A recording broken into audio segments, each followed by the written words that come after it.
Okay, so I'm putting my cuff like this inside. So my sleeve is inside out at the moment.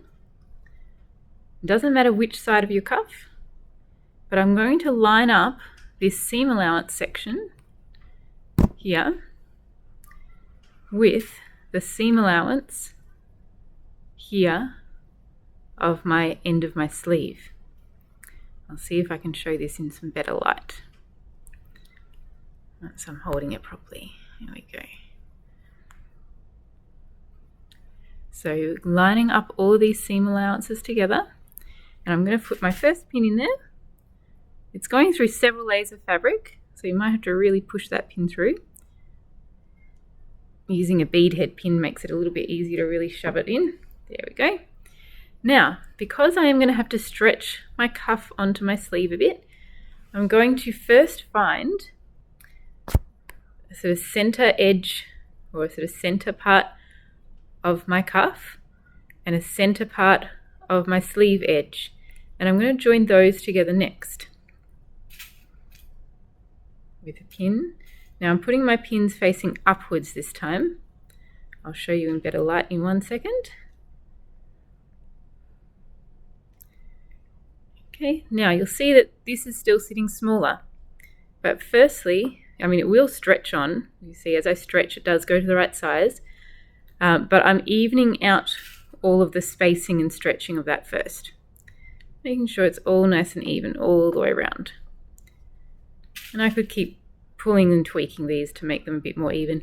Now, if you're finding that yours really won't stretch enough, so maybe you've done your sleeve really oversized and it won't stretch enough to join together all around those edges, what you might have to do is put a couple of little pleats into your sleeve end. This will look fine. I would do it as small pleats all the way around rather than a couple of big pleats. This can actually look quite nice, as it does look good where the sleeve meets the cuff for it to sort of tailor or tuck in a little bit and gather in. So anyway, I'm now going to take this over to the sewing machine and stitch from the inside all the way around, and I'll show you how that looks on the machine. So when I actually come to sew this cuff on, I'm going to put this in my sewing machine, and I'm going to put the inside of it here under my presser foot. Doesn't matter where you start because you're going to go around the whole thing. I find sometimes it's easier not to start on the bit with all the seams in it because that bit is really bulky. Now I'm keeping an even seam allowance distance away from the edge here, making sure all of my edges are flush with each other. A couple of them aren't quite flush, so I'm just pulling them up again now. So I'm on that 5/8 guideline, approximately the 5/8 guideline. Take this pin out already because it's already starting to pull the fabric in the wrong way.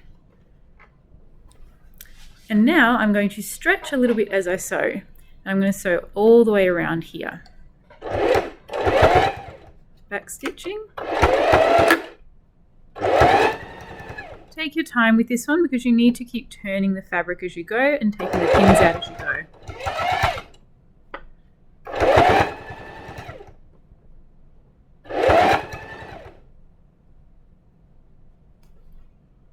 So I am stretching it as I sew.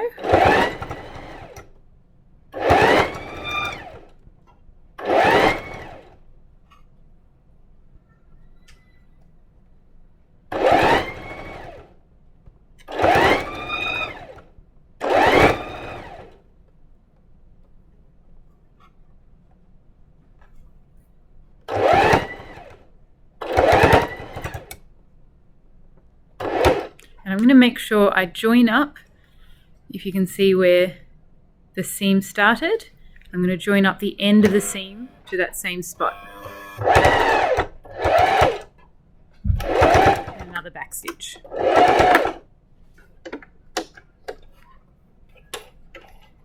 It needed a little bit of a pull to help it get over the seams because it's so heavy right there. Oh, not on the camera, sorry, because it's so heavy just in that spot. It did need a little bit of extra pull to help it get through there.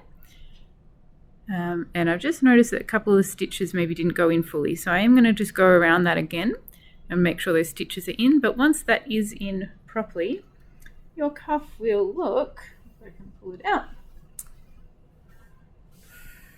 your cuff will look a bit like this on the edge of your sleeve. And if we've lined it up well, we will hopefully have this seam and this seam lining up really nicely together as well. And then you can overlock that seam that you've just sewn.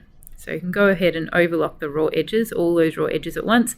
You might, again, just need to be really careful when you're in that really bulky bit, because it might need a little bit of help to get through the overlocker. If you're struggling with it, you can open it up and do it as an open seam by overlocking each layer separately. That works too.